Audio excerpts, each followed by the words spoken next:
mais ça veut dire que tu auras des animaux ici et là, en même temps. Et tous du même âge. Et là, tu vas rentrer. Donc... Cette éleveuse d'oies et de prête à gaver est obligée de se pencher sur les plans de son exploitation. Pour répondre aux nouvelles normes de biosécurité, elle doit réorganiser son domaine. Donc il faut qu'on ait sur nos exploitations des unités de production où les animaux soient tous du même âge.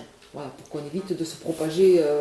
Si le virus doit revenir de mer, il faut qu'on évite de l'amener d'un lot à l'autre en ayant plusieurs âges. Des bâtiments donc bien distincts les uns des autres. Évidemment, ces travaux d'aménagement demandent un investissement financier important, jusqu'à plusieurs centaines de milliers d'euros.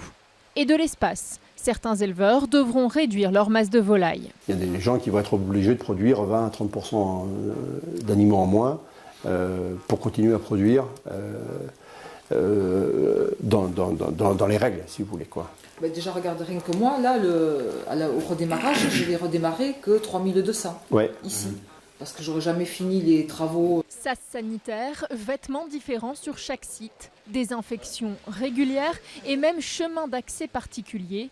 Pour comprendre ces nouvelles normes, des formations auprès des éleveurs sont organisées. Par où doivent rentrer les canetons, par où ils doivent sortir, où on va mettre les prêts à gaver, les canards, comment on va les amener là-bas. Et après, une fois qu'on aura fait tout ça, comment on enlève le fumier pour ne pas que les chemins se croisent. Donc il y a tout à faire. Les éleveurs ont 2 ans pour mettre aux normes leurs exploitations.